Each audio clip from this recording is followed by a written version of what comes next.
My guy Sonny's built me a really good little Husky, and On the overall trophy, the winner. There you go. That's the order.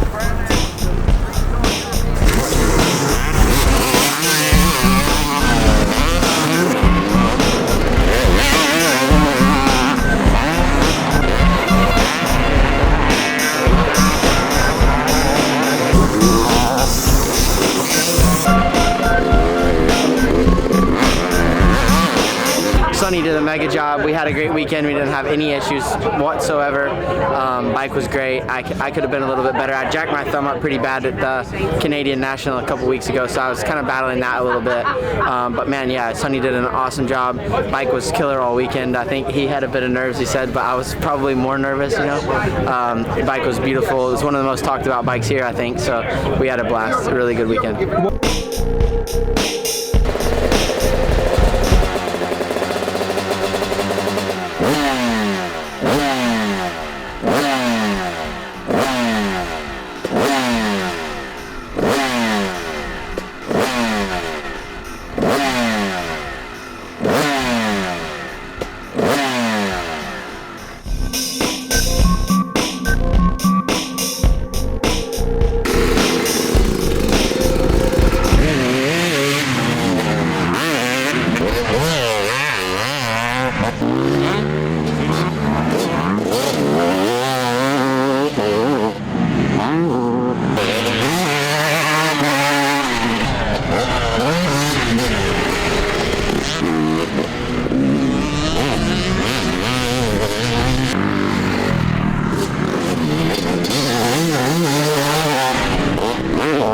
Today's been something a little bit different. Actually, it's a bit of reminiscing. I used to ride a Husky for a little while back in the day with Mike Carter down at Husky Sport, and he helped me out.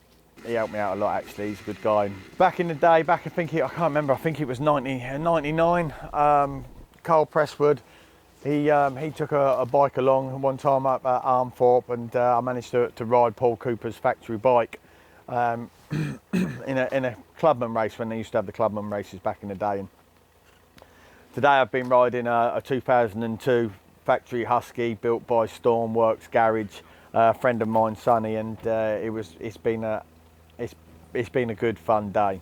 The object of today was basically for me just to ride the bike, just to help out and just to go through some of the aftermarket products that Sonny's collected over the years, and some different heads, and a few different things internally which I'd have to kill you if I told you about. We've got some visuals on some of it, but not all of it. So yeah, so I've had fun. I've had fun on the bike, and the purpose again was basically just to try to improve the bike a little bit, which we have. It's been absolutely mega. We've everything that we have changed has been a slight improvement. The object of that is basically for somebody to ride the bike at Foxhills probably next year at the vets. So yeah, so Zach rode this bike this year at the vets, and you know there was thoughts maybe that the bike was a little bit underpowered, and Sonny wasn't really too happy about how the bike was performing over that weekend. He felt that it could have been better, but he just had the list that he needed to get through. So yes, we got through that list today, and certainly improved the bike over the beginning of the day. And yeah, it's just awesome. I mean, it's a 20-year-old bike, and you know it's making power that's equal to a modern two-stroke of today, and then some, if I'm honest. So yeah, so real impressive. And over a standard Husky back in the day, it is night and day difference. So yeah, what we've been doing is we've got some different heads. We've tried some different heads, tried some jetting, tried some different silencers. Just changed a few things on the power valve as well, and just yeah, fine-tuned the machine. The foundation's already there. It just needs a little bit of tweaks, just to achieve a little bit more mid to top, and we've done that. And yeah, I mean that was impressive in itself, really, the power, but also as well just how comfortable the bike felt to ride with the suspension, and how nimble and how easy it was to turn around the track. Track was absolutely awesome today, so it was like, you know, it was one of them days, it's like winning the lottery. Or these track conditions only come round about 3 times within a year, and we got lucky with it today.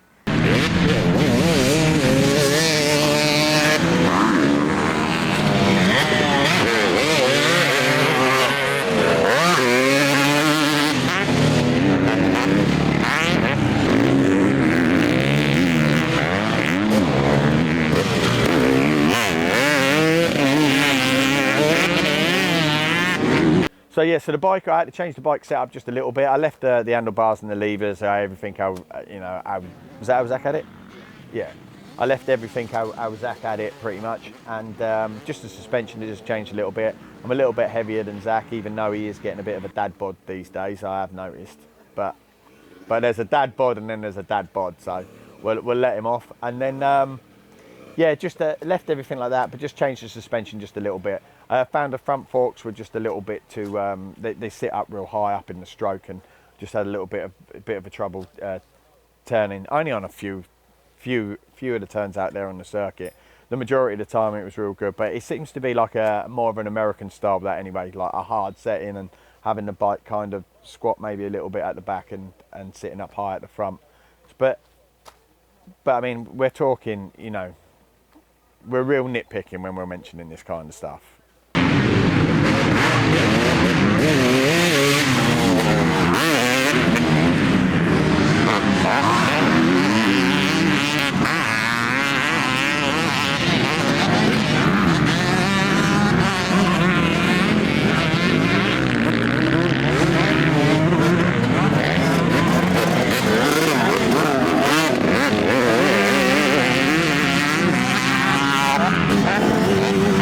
20-year-old suspension, it's very easy to compare that, but like the suspension back in the day, which was on this bike, was pretty shocking, if I'm honest.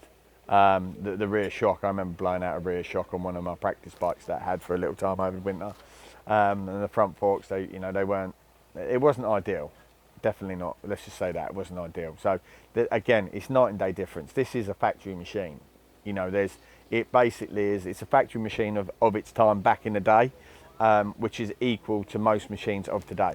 So yeah, so again, like when I was riding the bike, you know, so we were struggling a little bit first off. Is the actual connection on the bike's mega. The mid range was real strong. It was just that little bit on top. It just seemed to just sign off a little bit, you know, a little bit on top. But once we got that sorted, you know, I could really get the bike and really commit and cranking it over, and it was mega to have that power that basically stretched out as well. So all you had to do was just ask more of the throttle on the bike and just get it twisted over and, well, should I say, crank it over and twist on the throttle. Whereas sometimes, you know, if it doesn't work quite right with the ratio or the power runs out, then, you know, you dab in your leg, or, you know, and just the little things that basically make you feel a little bit uncomfortable on them big rolled over nice ruts. So yeah, so felt comfortable, felt good, it was good. Again, the bike is slim, it feels like a bit of a BMX, if I'm honest, and it was real manoeuvrable. There was no issue with me basically wanting to switch lines. I mean, when I first got on the bike and was feeling, I had a little mess about with the front brake lever, because I was thinking, I'm not too sure about the feel of this, but actually you know, you got used to it. The feel was good, and the brakes were sharp. They were good, and there was no fade. So yeah, after today, after today, first of all, I'd like to go again. I'd like to go and have another ride on the bike, and I'm sure there's plenty more in Sonny's garage that we could test. That's for definite. I'm sure the combinations and the setup that he's got that's available out there will be second to none. And credit to him, you know, you need guys like him who are willing to put themselves forward and build these bikes for, dare I say it, for foreign riders to ride, you know. So, you know, that is the making of most events. So again, without those guys that do that, you know, these events probably wouldn't be as successful as they have been over the years. And you know, I've gone on record saying, like last year, you know, that you need more of these type of events what cater for these bikes, and I definitely felt there was room for it like last year, and it's mega. It's UK's buzzing, you know, and again, like the crowd at Foxhills was absolutely awesome. I didn't go, I was away on holiday, but looking at, you know, at everything and getting the feedback from the guys, it was just, you know, everyone relaying back, you know, that's how it should be, and that's how it was with the GP days, and that's that's what we need here in Britain. And we definitely need, you know, that full month of August was you could feel it. It was vibing. It was good. So again, yeah, going back to this, I would like to go and have another little spin on it and get it, but I'm pretty certain that whoever gets to ride this bike at the next Foxhills is going to be impressed, and certainly going to be riding a bike that is that won't be under power compared to whatever anything else that's out there.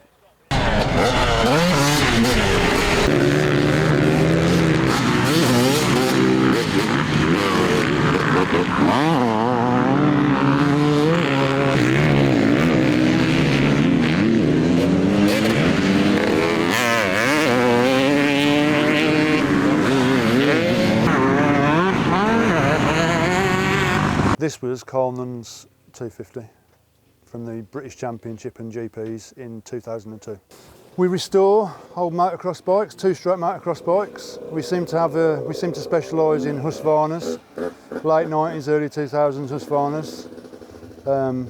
All in the early 90s, early to late 90s, I rode Hondas, and then I saw Alessio Chiodi win 2 world titles in 98 and 99 aboard a Husqvarna CR125, and they launched a new bike in 2000. So I thought, I quite like the look of that. So I went to a test day at Mildenhall, and I rode one of the bikes, and it was great. It suited my height. It was really flickable, nimble, loads of power, plenty of stoppers. You know, the brakes were Brembo brakes. They were really, really sharp, and I just enjoyed riding it. So I went to Husky Sport in Cheriton to Mike Carter, and I bought my first Husqvarna CR125 in 2000. And then I was a little bit disappointed with it. It didn't seem to have as much power as the one that I tried at the test day. And I found out they'd obviously been messed with a little bit, let's say. And I was told to get in touch with Trevor Avery, who'd got a MotoX Husqvarna team with Paul Cooper riding the 250 at the time. So I got in touch with Trevor, and he put me in touch with Cole Presswood, and that was pretty much when myself and Cole became friends. And he did some work on the bike for me, and it was loads better. And after that, I was hooked on it, and I've sort of been hooked ever since, really. I had one in 2001, 2002, 2004, and I started hanging around the MotoX workshop quite a lot, and I was sort of, you know, I saw some of the riders like Nunn and Stephen Sword back in the day and things like that, and yeah, the love of Husqvarna sort of came from them, really, and it's still there today. So I've got bikes myself, obviously, which I've overhauled and restored. From the Stephen Sword one that I've got, I actually bought off the team in 2002 when he left. So I've restored that for the Two-Stroke Festival in 2017, I think was the first one, or was it 2018? One or the other. So I restored it for then. And then since then I've acquired another 125, which was an old Chiodi 99. Well, it was a year 2000 bike, but it was 99 that he would have raced it. I acquired frame and engine and exhaust and different parts for that, so I built that. Then last year I acquired one of Coleman's old 250, 2002 250s. And I restored that for Zach Osborne to ride at the Vets Motocross Designations at Foxhill with great success. We didn't have any problems with the bike. It stayed together really well. It was really strong. Zach really enjoyed riding it. Yeah, it was a massive event for us, really. I think it sort of put us on the map as far as Stormworks is concerned. I don't think anybody realised. You know, there was loads of people going up to Doc Wobbs saying, "Oh, when did you do that?" And he's like, "I didn't build it. That guy built it there," sort of thing. So I had lots of questions, and loads of people wanted to know about the bike and different parts on it and one thing and another. So I spent quite a lot of the time talking with the spectators and other riders. A friend of mine had seen a bike for sale on Facebook Marketplace, and he got in touch with me and he said, you need to go and have a look at this. So I sort of had a look at the photos that he sent through, and I saw some telltale signs that made me think it may be an old team bike from 2002 or 2001. So I got in contact with a guy through my friend, and we made an arrangement to go over to see it. And it was a rough old council estate in the Midlands that I went to see this bike, and I got there and I can see it's got factory front forks on it. I can see there's been frame modifications done to it. There's titanium bolts here and there. Some of the engravings on the side of the engine and on the suspension, telltale signs. And the kid that I got it off, he'd just been using it to wheelie up and down the street on this council estate. Had a broken rear fender and a bald back wheel. So yeah, I gave him the money and sort of walked away as quickly as I could. Got to Hopwood Services on the M42, and I was straight on the phone to Cole Presswood. And we sort of decided that, yeah, it was one of Nunn's 2002 race bikes. So it went back to the workshop, and I began to strip it down. And then in February, I got a phone call from Doc Wobb saying, can I build it for Zach Osborne to race? And I said yes, didn't even hesitate. So we put it together, restored it. It was like a new bike before he rode it. Stripped it down to the frame, all straight back to the frame, every nut and bolt, put it on the bench. Some of the titanium bolts were savable, some of them weren't. A lot of the other fixings were all scrap. I sent the frame off to Matt to be powder coated, blasted and powdered. Well, I wanted it checked first, make sure it was okay. Do some weld repairs on it. Then it got powder coated and that came back. Then got the suspension overhauled, freshened everything up, all new bushes, seals, everything in there. I've got a titanium rear subframe, which isn't on today because obviously it's quite a special part, that, so I took that off, but that was on when he rode it. And all the other carbon parts, brayer brake, master cylinder guard, and the chain guide, and the bash plate, and all that sort of stuff, we made those new. We've got loads of bash plates, I had to have like 40 made. So I've got 40 bash plates and 40 water pump guards, but yeah. The 2C pipe, we modified that for Foxhill, because it's we put an extra skin on the front just to save any whole exhaust or anything like that. I remember previously, back in maybe 2000, or was it 2001, I'm sure we had a whole pipe in one of the practices or qualifying in one of those, one of the GPs or the British Championship.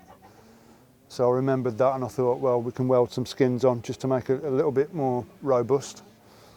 The engine was gone through, we stripped that down completely, had all the cases vapor blasted and recoated, all new bearings, seals, everything. We had some clutch. I've got an existing Works clutch basket, but it's worn out, so I had to have some of those made. So that's got a new one of those in there. Raldo Ferracci helped me out with some of the other parts, some of the titanium parts that were like the swing arm pin and the swing arm bolts, and the actual clutch, the clutch plates and stuff like that. He sent those over for me. Yeah, we just went through the entire motor. Everything is pretty much brand new on it. GMX sorted the rads out for us, which the team used to do back in the day anyway. Used to send them off to GMX to be reinforced. So yeah, it's a new bike to all intents and purposes. An OEM 2002 OEM 250, they weren't the best. They were quite slow. They were torquey. They had a lot of torque. They would have been good for enduro and stuff like that. But as far as motocross is concerned, they lacked power.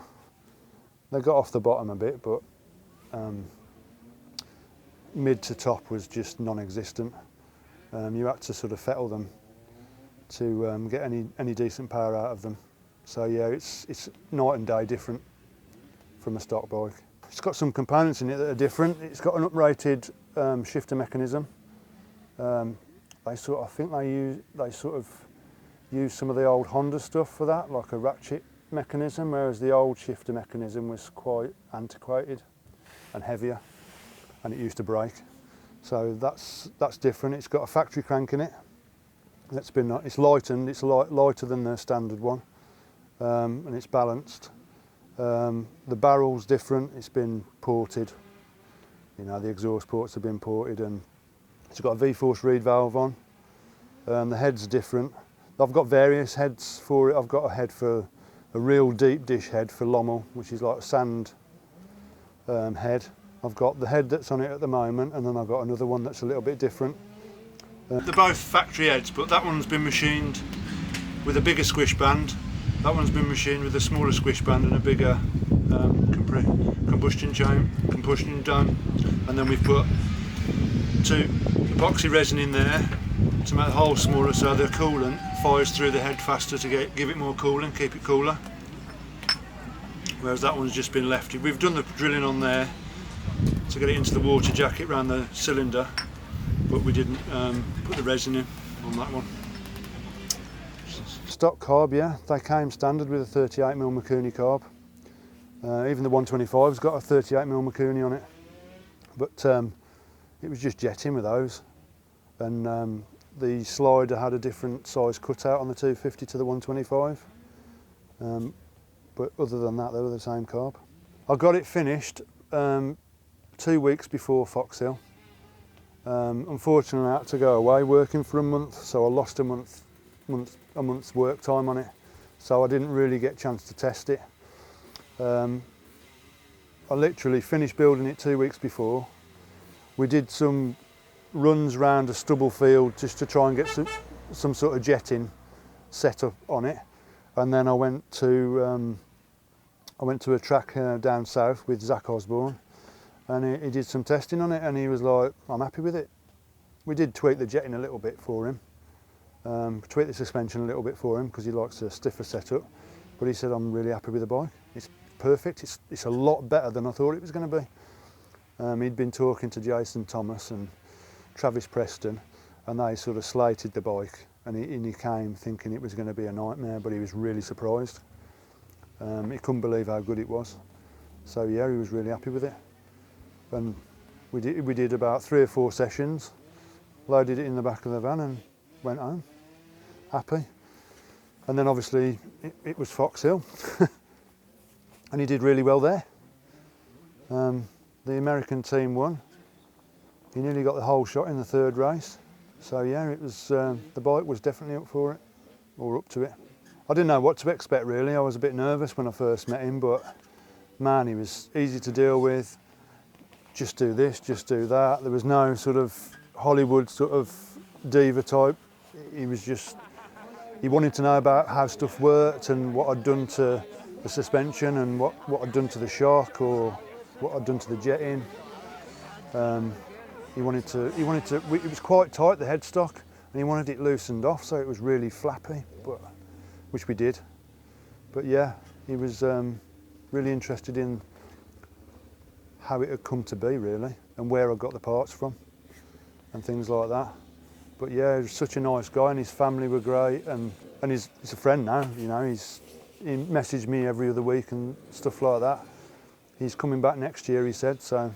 And he wants me to build him a 125 as well for next year. So that's the next project for us. Get a 125 built for him.